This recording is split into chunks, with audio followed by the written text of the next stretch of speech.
नमस्कार, मैं मनीष सिंह आप सभी का साहित्य संसार यूट्यूब चैनल में स्वागत करता हूं। आज मैं इस वीडियो में आपके सामने करुण रस लेकर के उपस्थित हूं। इसके पूर्व मैंने वीर रस, श्रृंगार रस और हास्य रस का ऑलरेडी वीडियो मैंने यूट्यूब पर अपलोड कर चुका हूं और काफ़ी लोग उसे पसंद भी कर रहे हैं। आप सभी का धन्यवाद। आज हम इस वीडियो में करुण रस की परिभाषा और उसकी उदाहरण के साथ आपको ये समझाने का प्रयास करेंगे कि करुण रस की पहचान हम काव्य में कैसे करते हैं। तो करुण रस का जो स्थायी भाव होता है शोक। शोक मनुष्य को कब उत्पन्न होता है? जब व्यक्ति के चिर परिचित या बंधु बांधवों की जब मृत्यु हो जाती है या कोई अनिष्ट समाचार मिलता है या जो आपका प्रिय है, जो आपसे सबसे ज़्यादा लगाव रखते थे, वो इस दुनिया से हमेशा के लिए चला जाता है, तब मनुष्य के हृदय में शोक भाव उत्पन्न होता है। वही शोक भाव जो है विभाव, अनुभाव, संचारी भाव में पुष्ट होकर के करुण रस की निष्पत्ति करता है। हमेशा ध्यान रखिए कि करुण रस में क्या होता है कि आदमी हमेशा के लिए चला जाता है इस दुनिया से, वो वापस नहीं लौटता है। लेकिन जो वियोग श्रृंगार होता है, वियोग श्रृंगार में नायक नायिका एक दूसरे से अलग तो रहते हैं, लेकिन उनमें पुनर्मिलन की संभावना रहती है और कहीं कहीं मिलते भी हैं। इसलिए अक्सर जो है हमारे विद्यार्थियों में ये भ्रम की स्थिति ना रहे, इसलिए मैं आपको क्लियर कर रहा हूँ कि करुण रस और वियोग श्रृंगार में ये अंतर है कि करुण रस में जो वर्णन होता है वह वर्णन बंधु बांधव, आपकी जो प्रिय हैं या अनिष्ट आपको जो हानि हो रही है, इन सब का जो वर्णन होता है, यानी जो आपके प्रिय थे, जो हमेशा के लिए इस दुनिया को छोड़ करके चले गए, उनसे जो भाव उत्पन्न होता है निशोक, वो जो है करुण रस होगा। और जो बंधु बांधव हमसे छूटते हैं वो हमेशा के लिए छूटते हैं, पुनः मिलन हमसे नहीं हो पाता है। लेकिन वियोग श्रृंगार में एक दूसरे से अलग रहते हैं, दूर रहते हैं, लेकिन उनमें पुनर्मिलन की संभावना बनी रहती है। यही दोनों में अंतर है। ठीक है, तो करुण रस हम इस टॉपिक को हम पढ़ाते हैं, आपको समझाते हैं कि करुण रस क्या है। कि करुण रस हमारे हृदय में यानी शोक, इसका स्थायी भाव क्या है? शोक। शोक मतलब दुख। इसमें करुण रस में क्या होता है कि दुख की जो तीव्रता होती है वो बहुत गहरी होती है, आदमी अंदर से टूट जाता है। लेकिन वियोग श्रृंगार में क्या होता है, उसमें दुख की जो तीव्रता होती है वह करुण रस की हृदय की तीव्रता से कम होती है, क्योंकि उसमें एक मिलन की एक संभावना रहती है। नायिका या नायक एक दूसरे सोचते रहते हैं कि हम एक दूसरे से कुछ दिन बाद मिल जाएंगे, लेकिन इसमें जो आदमी हमेशा के लिए चला जाता है तो एक गहरी चोट जो है हृदय में मनुष्य को लगती है, जो उसे काफ़ी लंबे समय तक झकझोरे रहती है। और यही नहीं, कभी कभी ऐसा भी होता है कि जब मनुष्य का इष्ट व्यक्ति, उसका प्रीतम व्यक्ति उसे छोड़ के चला जाता है, तो कुछ व्यक्ति ऐसे भी होते हैं जो संसारी माया मोह को छोड़ करके हमेशा के लिए साधना के लिए तत्पर हो जाते हैं, यानी वो संन्यास ग्रहण कर लेते हैं। कभी कभी ऐसा बदलाव भी होता है। तो कहने का मतलब है कि करुण रस में जो दुख होता है वह दुख जो है हृदय में गहरा आघात पहुंचाता है, और उससे विशाल जो दुख होता है वहाँ पर करुण रस की निष्पत्ति होती है। ठीक है, तो इसकी परिभाषा आप इस तरह से देख लीजिए फिर से। इष्ट वस्तु की हानि, इष्ट मतलब जो हमारे लिए प्रिय था या प्रिय है, इष्ट वस्तु की हानि, अनिष्ट वस्तु का लाभ, यानी हमको वो चीज़ लाभ हो रहा हो जो हमारे लिए खतरनाक हो और हमारे जीवन के लिए जो है गैर महत्वपूर्ण हो। प्रेम पात्र का चिर वियोग, चिर मतलब हमेशा, चिर मतलब बहुत, हमेशा, दूर तक। तो यहाँ पर जो है प्रेम पात्र मतलब जो हमारा प्रीतम हो, जो हमसे प्रिय था, वो हमेशा के लिए हमसे छूट जाए। अर्थ हानि यानी कोई लंबा बड़ा नुकसान हो जाए, इसमें आपका जो है परिवार पर कोई आफत या मुसीबत जो है टूट पड़ जाए, उसे करते हैं अर्थ हानि। इससे परिवार जो तितिर बितिर हो जाए या परिवार जो है शोक में आ जाए। आज से जहाँ शोक भाव की परिपुष्ट होती है वहाँ करुण रस होता है। क्लियर? तो करुण रस अधिकतर जो परीक्षाओं में पूछा जाता है, कभी कभी जो प्रतियोगी परीक्षाएं हैं हमारे जो अभ्यर्थी देते हैं उनका उदाहरण दे देते हैं और उदाहरण में पूछ लेते हैं कि इसमें कौन सा रस है, इसका स्थायी भाव, विभाव, अनुभाव, संचारी भाव वगैरह क्या है। और जो हमारे यूपी बोर्ड, सीबीएसई बोर्ड और अन्य राज्य के जो विद्यार्थी हैं उनसे सीधे जो उनकी परीक्षाओं में बोर्ड परीक्षा में पूछा जाता है और लिख देंगे करोड़ रस की परिभाषा उदाहरण सहित लिखिए। तो जैसे मैंने इससे पूर्व वीडियो में बताया है कि पहले परिभाषा, फिर उदाहरण, फिर उसके जो 4 अवयव हैं उसको हम विस्तार से बताएंगे। तो करोड़ रस परिभाषा समझ गए। तो आपके सामने एक उदाहरण मैंने लिखा है, ये जो है इसकी जो रचनाकार इस पंक्ति के वो है मैथिली शरगुप्त। ठीक है, तो मैथिली शरगुप्त ने ये जो उनकी लाइन है आपके सामने जो मैंने उदाहरण लिखा है, यह इस पंक्ति में उस समय का वर्णन है जब अभिमन्यु की मृत्यु हो जाती है और अभिमन्यु की समाचार जब उत्तरा को मिलता है, जो उनकी पत्नी थी। तो जब उत्तरा को मिलता है तो उत्तरा जो है क्या हो जाती हैं, अपने प्रीतम, उनके प्रीतम थे, उनके पति भी थे, तो अपने प्रीतम या पति के मृत्यु का समाचार सुनकर के उन्हें हृदय पर बड़ा गहरा चोट पड़ता है और वो तत्काल जो है मूर्छित हो जाती हैं, गिर पड़ती हैं, क्रंदन करने लगती हैं, विलाप करने लगती हैं, ये सब चीज़ें क्रिया करने लगती हैं जो करोड़ रस का एक अनुभव है। ठीक है, तो मैं पहले ये पंक्ति पढ़ता हूँ। प्रिय मृत्यु का अप्रिय महा, प्रिय मित्रु, प्रिय मतलब जो है उत्तरा के जो प्रिय थे, प्रीतम थे, यानी अभिमन्यु जो थे, उनकी मृत्यु का समाचार सुन। अप्रिय जो प्रिय ना हो, अशुभ से कहते हैं, अशुभ। प्रिय मृत्यु का अप्रिय महा संवाद पाकर विष भरा, यानी जब उत्तरा को उनके प्रीतम यानी उनके पति के मृत्यु का जब संदेश मिला या सूचना मिली, तो यह जो संवाद था या उनकी जो सूचना थी वह उनके लिए विष के समान था, जहर के समान था। इस प्रकार आदमी जहर पीने से मृत्यु हो जाती है, ठीक वैसे ही उत्तरा के लिए उनके पति की मृत्यु का समाचार सुनना उनके लिए एक जहर के समान था। चित्रस्त सी निर्जीव सी हो रह गई हत उत्तरा, जब उन्होंने अपने प्रीतम की मृत्यु का समाचार सुनी तो चित्रस्त ऐसे लगता है जैसे उनकी जान ही निकल गई हो और निर्जीव सी, और एक निर्जीव की तरह वो एकटक खड़ी रह गई, यानी उनके शरीर में कोई भी गति या कोई भी कंपन नहीं था। ऐसा लगता था जैसे कोई मूर्ति खड़ी हो गई हो, निस्तेज हो गई यानी चेत हो गई हो, यानी बुद्ध विवेक से हर गया हो उनका। संज्ञा रही तत्काल ही वह फिर धरा पर गिर पड़ी, फिर हल्का सा होश आता है और तू धरती पर गिर पड़ती हैं।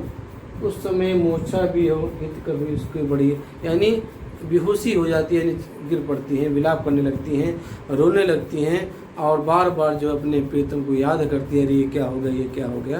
तो यहाँ देख रहे इस उदाहरण में जो वर्णन किया गया है वह उत्तरा के जो प्रिय थे, जो प्रीतम थे, जो उनके पति थे, उनकी मृत्यु का जो वर्णन इसमें हुआ है। तो स्वाभाविक बात है, तो जब वर्णन अभिमन्यु की मृत्यु का हुआ है तो स्वाभाविक बात है कि उत्तरा के हृदय में शोक भावना उत्पन्न होगी, क्योंकि मैंने आपसे बताया पहले ही कि करोड़ रस में क्या होता है कि आदमी जब इस दुनिया से हमेशा के लिए जाता है फिर वो दोबारा लौटकर नहीं आता है। और करोड़ रस में क्या होता है, जो आश्रय होता है, जिसके अंदर शोक उत्पन्न हुआ है, उसके अंदर जो शोक या जो विषाद होता है उसकी तीव्रता बड़ी गहरी होती है और ऐसा लगता है उसे काफ़ी समय तक वह उस दुख से या उस घटना से उबर नहीं पाता है, काफ़ी लंबे समय तक उसे प्रभावित किए रहती है। ठीक है, ये मैंने आपको बताया, ये मैथिली शरगुप्त की रचना है, ये भी मैंने बता दिया आपको। इसमें जो है उत्तरा जो उनकी अभिमन्यु की पत्नी थी और अभिमन्यु जिनकी मृत्यु का वर्णन इसमें किया गया है और मृत्यु का समाचार पा करके उत्तरा का क्या हाल होता है मैंने आपको बता दिया।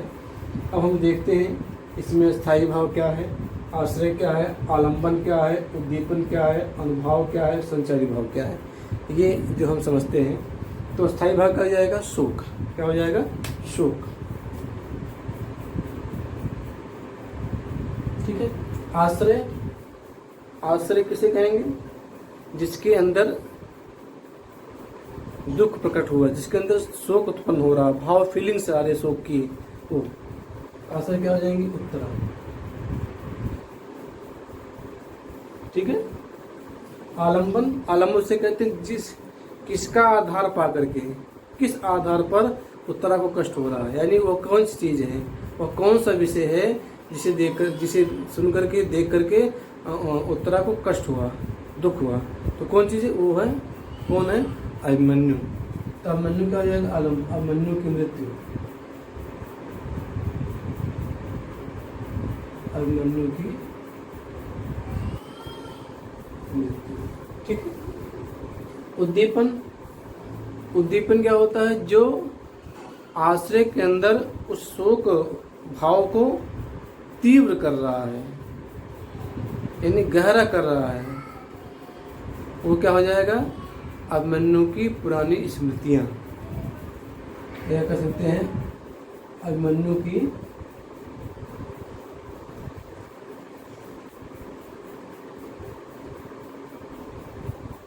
पुरानी स्मृतियां, वीरता का बखान,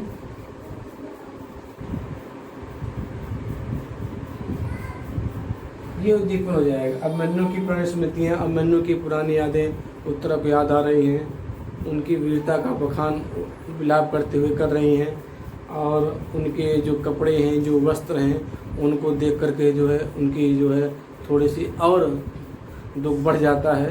ये सब जो उद्दीपन है, जो दुख को बढ़ाने का काम कर रहे हैं। तो अभिमन्यु का जो वह चीज़ है जो अपने अपने जीवन में प्रयोग करते थे, चाहे कपड़ा हो चाहे जो चीज़ें हों, वो जो है उत्तरा उसे देख देख करके और रोए जा रही हैं। तो ये सब उद्दीपन कहलाएगा, जो शोक को और बढ़ाने में मदद कर रहा है। फिर आता है अनुभव। अनुभव जो हमेशा होता है वह आश्रय के हृदय में होता है। तो आश्रय कौन है, उत्तरा के हृदय में। अनुभव क्या करेंगे, वो क्या करेंगे, क्रंदन करेंगे, विलाप करना, क्रंदन, मूर्छित हो जाना आदि। अनुभव क्या करेंगी, विलाप करेंगी, रो रही हैं, और जो है मूर्छित हो जाना, बेहोश हो जाना, निस्तेज हो जाना, निर्जीव सी हो जाना, ये सब जो अनुभव हैं जो उत्तरा के अंदर ही होंगे। ठीक है। फिर है संचारी भाव। संचारी भाव में हो जाएगी जड़ता। जड़ता मतलब होता है कि जड़ हो जाना, बिल्कुल हिलने डुलने ना। ये स्थिति तभी होती है जब किसी व्यक्ति को उसके सबसे निकट जो है, उसका प्रिय जो व्यक्ति था, उसके दुख, उसके मृत्यु का समाचार सुना दीजिए तो जड़वत हो जाएगा। ऐसा लगता है कि उसे बड़ा सकमा या साप लगा हो या सदमा लगा हो, ऐसी स्थिति हो जाती है जब आदमी जड़वत हो जाता है। जड़ता हो जाएगा, दैन्य हो जाएगा। ठीक है। मरण आदि। जड़ता, दैन्य, हीन बन जाएगा, उसके मुख की लालिमा जो है भंग हो जाएगी, नष्ट हो जाएगी, और मरण, और उसका जीवन भी ऐसा लगेगा कि उसके विरह में, उसके शोक में ये भी अपना जीवन गंवा देगा, ऐसा लगेगा। तो मैंने आपको जो है करुण रस की परिभाषा इस वीडियो में बताने का प्रयास किया, और मुझे उम्मीद है कि करुण रस की परिभाषा आपको समझ में आ गई होगी। इसके पूर्व मैंने वीडियो में बताया था आपको कि जो मूल रूप से 9 रस हैं, उन 9 रस में करुण रस जो है बहुत ही महत्वपूर्ण है। अधिकतर परीक्षाओं में करुण रस के बारे में पूछा था। करुण रस मैंने 4 चीज़ें बताई थी, करुण रस, श्रृंगार, हास्य और वीर। ये 4 रस ऐसे हैं जो कोई भी परीक्षा आप देंगे जिसमें हिंदी भाषा के पेपर रहेंगे, इसमें चारों में से कोई ना कोई रस जो है परीक्षा में जरूर पूछा जाएगा, ये गारंटी से मैं कह रहा हूँ। ठीक है। और करुण रस के बारे में हमारे जो संस्कृत के विद्वान हैं भवभूति, उन्होंने करुण रस को ही रस राज कहा है। उनका ये कहना था कि रस केवल एक ही हो, करुण रस, और ये कहते थे कि एको रसा करुण रसा, एक ही रस है करुण रस, और ये कहते थे कि करुण रस से ही अन्य रस जो है निकले हुए हैं, यानी मेन जो है करुण रस है। और आपके आधुनिक काल के जो सबसे बड़े आलोचक हैं आचार्य रामचंद्र शुक्ल, उन्होंने भी लोक मंगल विधायका को करुण रस बताया है। यानी जो करुणा का जो भाव होता है, उनका ये कहना है कि जो करुणा का भाव होता है वह मनुष्य के जीवन में एक आमूल चूल परिवर्तन करता है। यानी वह व्यक्ति जो है जब उसके जीवन में अपार दुख आता है तो कुछ इंसान ऐसे होते हैं कि वो टूट जाते हैं, यानी कुछ मृत्यु को प्राप्त हो जाते हैं, उनकी ज़िंदगी खराब हो जाती है।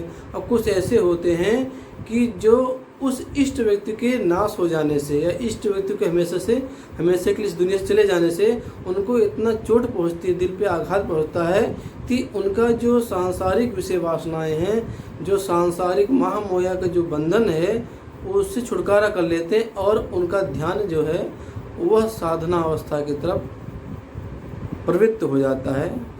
तो कहने का मतलब है कि जो करुणा का भाव है वह मनुष्य के अंदर एक बदलाव लाता है। यानी मनुष्य जो है सांसारिक माया मोह को जान जाता है कि व्यर्थ है, जिसका जीवन कोई लाभ नहीं है, इसके अंदर उनके अंदर एक अलग सा सोच जागृत होता है और वह व्यक्ति जो है एक साधना युक्त या तपस्या की तरफ जो है अपना कदम बढ़ा देता है। तो मैंने आपको इस वीडियो में करुण रस की परिभाषा बताई, यह बताई कि जब इष्ट वस्तु की हानि, प्रिय वस्तु का चिर वियोग, अनिष्ट का लाभ, जब इन सब चीज़ का जब मानव हृदय में शोक भाव के रूप में उत्पन्न होता है और जब शोक भाव विभाव अनुभाव संचारी भाव से मिलता है तब करुण रस की निष्पत्ति होती है। और मैंने आपको उदाहरण दिखाया, एक बार फिर पढ़ देता हूँ। प्रिय मृत्यु का अप्रिय महा संवाद पाकर विष भरा, चित्तस्य सी निर्जीव सी हो रह गई हत उत्तरा, संज्ञा रही तत्काल ही वह फिर धरा पर गिर पड़ी, उस समय मूर्छा भी हो हित कर हुई उससे बड़ी। तो करुण रस के और सारे उदाहरण भी हैं। जब राजा दशरथ की जब मृत्यु हो जाती है तो उनकी जो रानियां हैं वो भी विलाप करती हैं, राजा दशरथ की तेज का प्रताप का बखान करते हुए भूमि पर गिरती हैं, अपने हाथ पर पटकती हैं, वो भी करुण रस का उदाहरण हो जाता है। और आपने सूर्यकांत त्रिपाठी निराला की एक बहुत ही चर्चित कविता है सरोज स्मृति, जो उन्होंने उनकी खुद की बेटी थी, उन्होंने एक शोक गीत लिखा है, इसे शोक गीत भी कहा जाता है। तो ये भी जो है आपका करुण रस का उदाहरण हो सकता है, क्योंकि उन्होंने उनकी जो बेटी मृत्यु को प्राप्त हो गई थी, उन्हें बड़ा दुख हुआ था, कष्ट हुआ था, तो उन्होंने अपनी बेटी की याद में एक कविता ही लिख डाली जो हिंदी साहित्य में शोक गीत के नाम से प्रसिद्ध है। तो इस तरह से आपके बहुत सारे उदाहरण जो हैं हिंदी साहित्य की किताबों में मिल जाएंगे। तो जैसे कि मैंने पूर्व में हमेशा कहता आया हूँ कि जितना उदाहरण आप तैयार करेंगे, जितना उदाहरण पढ़ेंगे, आपके लिए वह टॉपिक जो है आसान होता चला जाएगा। यह मैं कह सकता हूँ कि आपके लिए वो खेल बन जाएगी। तो आज की बस इतना ही। मैं जल्द ही एक फिर नया रस लेकर के आपके सामने उपस्थित होता हूँ। तब तक के लिए धन्यवाद।